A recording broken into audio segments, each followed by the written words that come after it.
G'day everyone, I'm Michelle J. Raymond, and this week, listeners, we're going to be talking to Molly Hopkins, who lives and breathes this stuff every day at CBRE. And we're going to be talking about how global B2B brands can actually balance company pages, paid, organic, and employee advocacy. Do you have any time for this conversation? You make it sound so simple. But all the time in the world, Michelle, thank you for having me. I'm excited to be here and have the conversation. Look, as I said to you before we jumped on this call, I am excited to be talking to people this year on the podcast that are actually living and breathing this stuff. So the actual people that are doing the work in social media, because there are things that I read on LinkedIn, and I'm sure you're the same, where I roll my eyes and go, I would be dreaming if that ever happened in corporate land. I guess you have that experience as well. All the time. I also follow, I think it's my own fault. I follow a lot of, especially the direct to consumer versus the business to business social media approach. I was like, oh, that looks so much fun. I wish I could do that. I wish I could do those fun, trendy videos, which I can and I'm pushing for. But even in the social media world, there are different camps. So it's always funny kind of seeing what people are experimenting with and what people are focusing on while I'm very much in the corporate world. Yeah, it does make me laugh when everyone just throws away the line, don't make B2B boring. And I see all of my clients are like rocking in a corner going, if I tried that, literally one of them said, I would get the sack. And I was like, yeah, let's not go there. But you're the Associate Director of Social Media at CBRE. Can you just share a little bit about what your role involves and what a typical week looks like for you? Like, what things are you juggling? I will start off by saying there is no typical week, but that's kind of a given. So I joined CBRE about almost 4 years ago now, and my role has definitely evolved a lot in those 4 years. I originally was hired strictly, as most people do, get started in social media, to manage the corporate accounts. Before I joined, there was no social media team. I was the first hire in the US. It was a bit of a free-for-all. So when I joined, there were, I think, over 350 CBRE branded social media accounts across the landscape. Yeah, wild. Mind blowing. Absolutely. We're still working on it. But a big effort that I was brought in to execute was the consolidation effort, specifically in the Americas, but then also managing the corporate account to be sort of the example of what these accounts should be emulating. With that, I also was tasked with creating a process for managing, I have 20 different teams contributing content. So I had to put a process in place of like, this is how you submit content. This is what our calendar organizational workflow is going to be. This is what our approval process is going to be. So it was the first 2 years was like creating processes, which I loved. I'm type A, very organized, project management background. So really enjoyed that. But I think that my role, especially over the past year and a half, has really sort of evolved into managing the ecosystem around these channels. So it's not just managing and executing content on the corporate account and making sure that our organic content is strong and strengthens our business units, but also helping to support our C-suite executives, running paid social campaigns, enabling our brokers, enabling our business units to better show up effectively. I mean, there's a lot of conversation going on right now about how, I know we'll get to this later, but that corporate pages aren't the end all be all on social media. And a lot of times people want to hear from other people. And so seeing that shift happened, my role has shifted to support our people just as much as our brand on social media. It has changed a lot in the last 4 years. Like even just if we look at LinkedIn, the platform itself, like where we're at in those glory days post-COVID when everyone was online and it was all amazing, to now there's been a monumental shift on the LinkedIn feed. And so I think for social media, directors like yourself, I can only imagine trying to keep up to date with that and roll that out and keep everybody on track with those processes is got to be a little bit crazy some days. It's just, for me, when I'm working with my clients, it's a very similar situation. Normally what's happening is we've got teams with the best of intentions, and I know we're going to dive into this one a bit more, but they tend to go everywhere. If someone's starting out in a role as a social media director and they don't have these processes in place, what advice would you give to them? Like, how important has that been in your success? I mean, my biggest overarching piece of advice is have everything in writing. It's the easiest way to share processes and workflows and strategies. If someone asks you, how do I do this? Or how do I go about this? Or what's our policy here? Here's a document on it. it's written, it's approved. It saves me from having to have 10 of the same conversations. But I also think with that, criteria is huge. So really thinking about, I have a global audience. And so my criteria needs to be pretty strict in that the content needs to be relevant to a global audience. I can't post a niche client dinner in Tallahassee, Florida, which I have been requested to put on our corporate global account. So, and I think one thing that I love to do, and I learned this from a previous manager of mine, is prioritizing the term no, but. So it's delivering the no, being able to say no, which I admittedly was not great at early on in my career. I've gotten much better at it. But following a no with a but. So no, we can't put that on the corporate global account, but here's a great opportunity for you to consider activating your employees or activating a local executive or activating a regional account. So I'd say have everything in writing, know your criteria, and get good at saying no, but. I think I'm going to get you a t-shirt that says that on it. I might sell some merch about, great quotes that come out of podcasts. And I think that would be the key to success for many social media managers out there, because it's hard. Like it's, and I did a whole podcast on this because yeah, sure, you want to say no, but then you're like, oh, I want to be liked. I've got to work with this person tomorrow, the next day, or they're more senior than me, or, for a whole bunch of reasons, saying no is actually really tricky. So I love the no, but I think that's going to go into the merch store for sure. You recently shared on one of your posts, which I thoroughly enjoy, and I'll be making sure that the listeners have a link to go and connect or follow with you over on LinkedIn. But you shared a post that basically said, you think that every brand should be, kind of considering the play between organic, paid, executive, and employee content. Can you talk us through what that looks like for CBRE? Like, how do you get those to work together? Yeah, I think this ties perfectly well into your last question of what piece of advice do I have for social media managers? And I touched on this a little bit in my intro, but I think social media really needs to be thought of as an ecosystem. I think it's a really common misconception for people to think, I'll just post something on the corporate account and that's the only thing that needs to happen. But really, that's leaving so much left on the table. So I think really these 3, or I guess 4 segments need to be thought of as completely different functions. So how I see it is the corporate channel is kind of for company news and broad positioning. Again, from my perspective, it's a global audience. It's talking about things that are true for CBRE as an institution. For paid, there's a little bit more of a targeted intentional purpose. You are able to reach an audience that you can't organically. So I can set the audience that I want to reach and I know it's going to get in front of them. Whereas organic content, that's not a guarantee. So definitely more targeted, more niche, more intentional. For executives, and I think employees all kind of clump together for the sake of it, but that's kind of where that point of view and expertise lies. I think, as mentioned earlier, there's a growing trend where people are trusting people more on social media. It's the way that, unfortunately and fortunately, people are connecting these days. And so I think that people are getting sick of hearing from brands. Again, there's still a purpose to brand content, but the people behind the brand are the ones who are going to share the perspectives, share the approaches, share the services, and share the products in a unique way that a brand often doesn't and can't. So really 3 different approaches there. And if the mistake I'm seeing the most often is when brands are kind of running these all in parallel, a little bit of a copy and paste approach, the bigger opportunity is really sequencing them intentionally.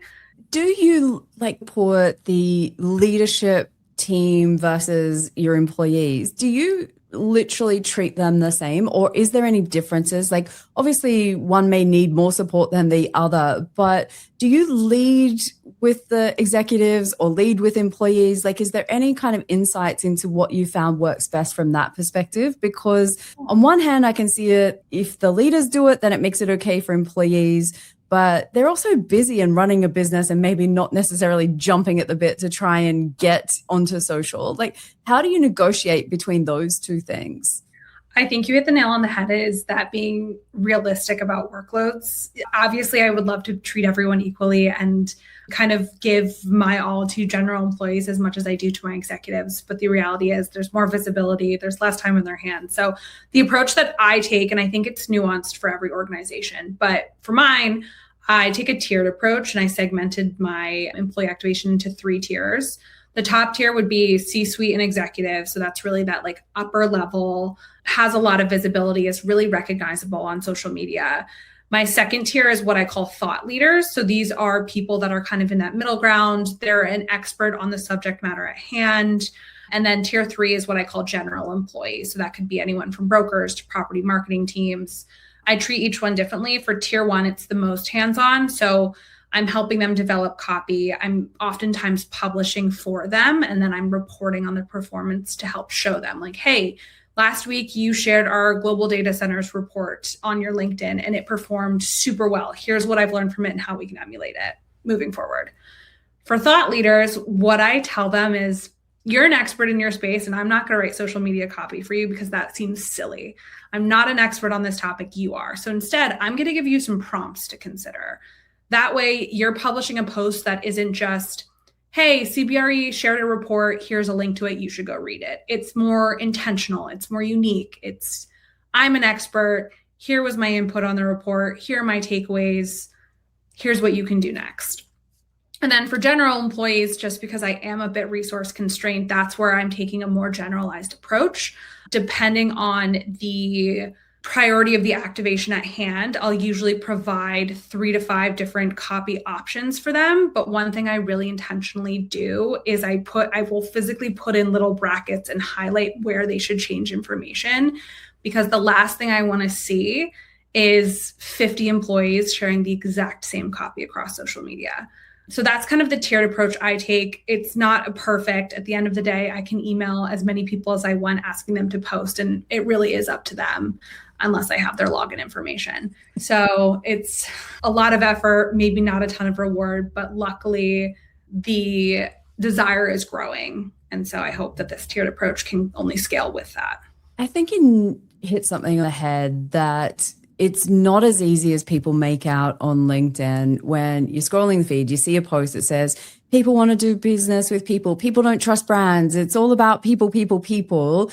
Get all of your employees active. And apparently there must be some magic switch inside your companies that I've never found just yet, where those same employees and people are not jumping up and down going, please pick me to be a part of your program. So I have a question for you around that. So obviously, in the beginning, you may have had a whole bunch of people that were already active and you were supporting them, and maybe some people that were willing volunteers.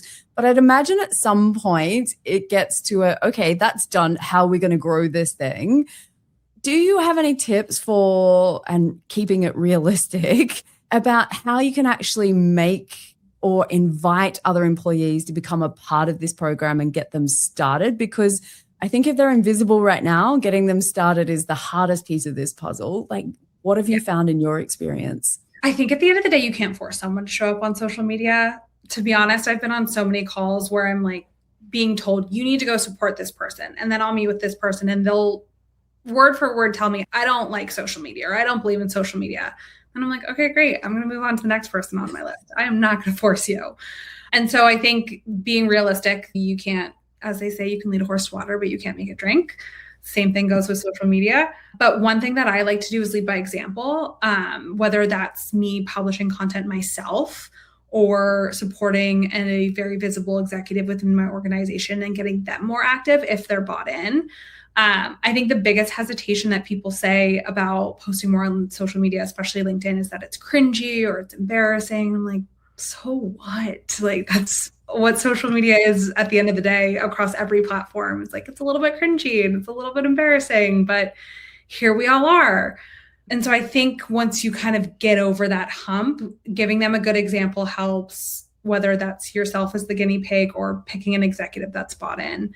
And then also just being sustainable. I work with some people who want to post 10 times a month, and I work with some people who can only post 4 times a month. And the biggest advice I give to other people that ask, I'm like, do what's sustainable.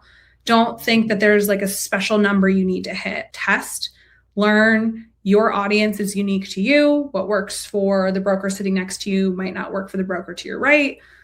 So all of the above. Yeah. Look, and I find it when I'm working with in my specific case, they're LinkedIn company page admins who are super active behind the scenes creating corporate content, but not necessarily out there creating their own personal brands or doing it on their own accounts. What would you say to those people that would say, look, I don't have to be a good practitioner to be good at what I do? Is there an element of your role that is lead by example that maybe they're missing out on? Because there's for and against in both camps. Like, I can see the people that say you don't have to do it. And then on the other hand, I'm like, actually, if you're not doing it, why should someone else do it? Like, you don't have the empathy for what it's like. Where do you sit in that? And what would you share with people who are the social media directors, managers, or page admins who aren't doing anything on their personal accounts? I don't know if I have any concrete advice for them because, as I said, I'm not going to force anyone to be active on social. That is a complete personal decision. Social media is one of those weird things where we do it personally, we do it professionally. If you don't want to do it at all, that's fine. Like, I always make the joke, my husband's a broker at a competitor firm. It's like my fun little tidbit. All my employees or all my teammates are probably like, oh my God, Molly, saying that joke again. He does not post on social media and he's in a business development role. I'm like, the leads that you're missing out on, but I can't force him. That is his MO. I was speaking on a panel the other day and someone compared social media to like computers. They were like, if someone's hesitant to use it, that's fine. They're going to miss out on an opportunity and probably have to play catch up later. But like, that is totally up to them. I think for me, funneling up to the larger conversation that people generated content is becoming so much more popular, it helps me speak to what works. I'm testing and learning myself. I am posting on social media, and again, a husband joke, he always is like, you're on social media a lot. And I'm like, it's for work. But that's what I'm doing. I'm seeing like, what are people posting? What's working on my account? What's not working? I'm testing different formats. That's how I'm learning. Because I have all the data for the corporate account. I don't have the data for a personal account unless it's coming from my own. So I see it as a growth opportunity.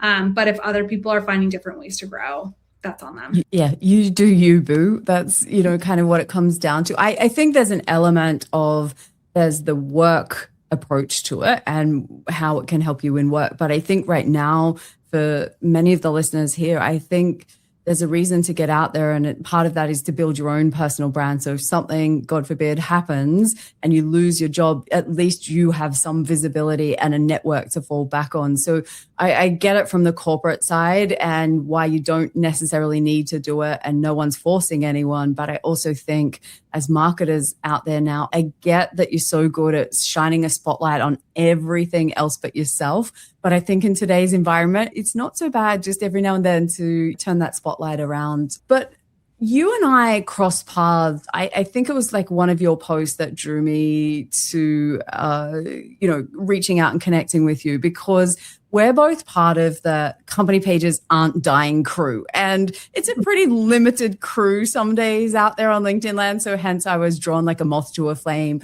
to come and connect, because you and I and my listeners are not going to be surprised by this. Like, of course, I'm on team Company Pages, have been for a long time, and I can see some of that shifting right now.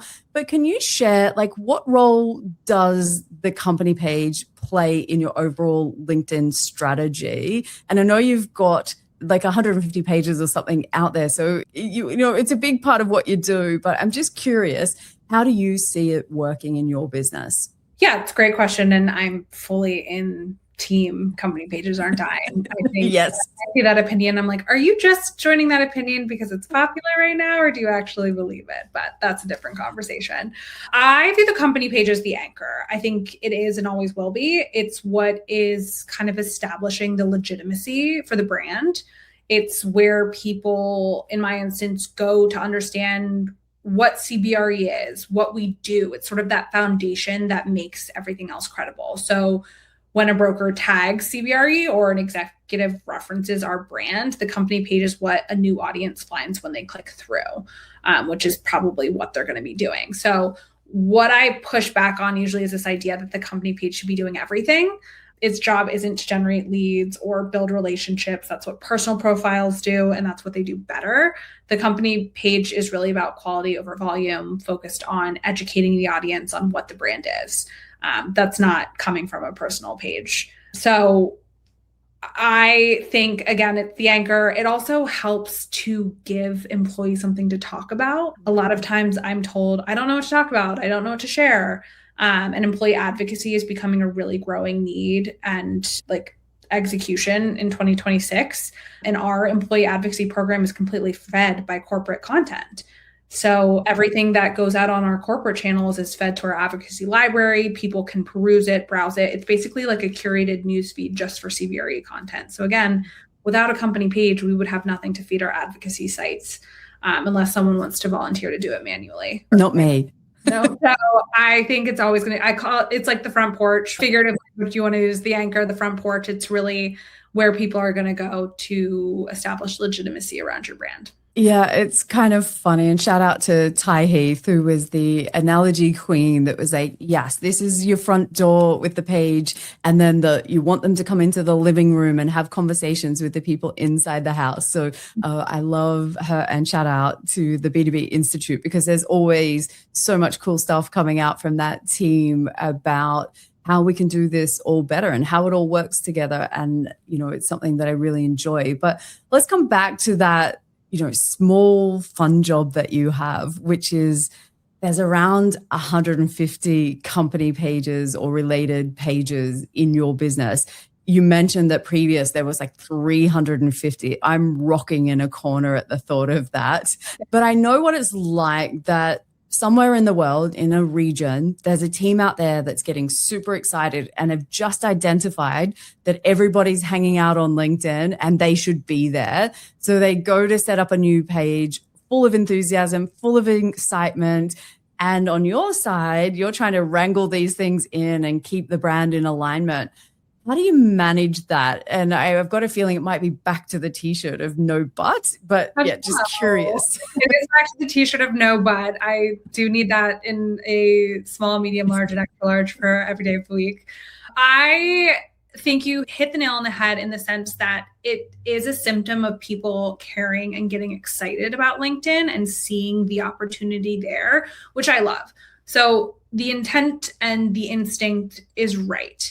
What I do is I say no but. So what I've done is very simple. I've laid out a 4-slide deck where it's like, here's what it takes to manage a corporate account, and here's what it takes to manage a personal account. And the corporate account has like 10 different line items that you need to check off. Do you have someone that's able to publish every day? Every single day in order to be active? That's a LinkedIn recommendation, not a Molly Hopkins recommendation. Do you have someone that's able to review all comments and direct messages and can escalate if needed? If you have someone that's upset with customer service and is coming to your Instagram DMs, do you have someone that's there that's connected to Corp Comms to escalate and knows how to respond with a canned response that's already approved? Do you have a graphic designer? Do you have a copywriter? Do you have someone that can create UTM links so you can do the reporting? Speaking of reporting, do you have a reporting dashboard? Do you know what an engagement rate is? Do you know what a click-through rate is? So I try to educate them that publishing on social media is so much more than just publishing. I also have done a lot of A/B testing. I'm going back to being a little bit of a data nerd, and I think that's really helpful in social media. We've done a lot of A/B testing where we will take the same post, we will publish it on the corporate account, we will publish it on a broker's profile. The corporate account will always get way more impressions. We've got 2 million followers. It's a huge audience, but we have 2 million followers because we've had a team stacked against the account for 4 years. And before that, we had a free-for-all. It's been regularly active for years and years and years. We'll post the same message on the broker's account. And we have found that on average, the broker's post gets 300% more clicks. So I use that data point to show them, like, what is your goal in posting in more social media? You want more team visibility. You want more lead generation. You want people to click on your profile. You want people to click on your website. They're more likely to do that if it's coming from a person. And so having those data points ready has been super helpful because people can't argue against data. It's laid out for them. Every goal that you want to achieve by creating a team page is going to be more easily achievable on your own account. So that's kind of how I've been approaching it lately, but we'll see. Look, it's interesting because I've worked on projects with clients, global teams, where the advice was, yes, we should be consolidating these pages. For some clients, it's down into one. Others, it might be, half a dozen or so, depending how big the client is.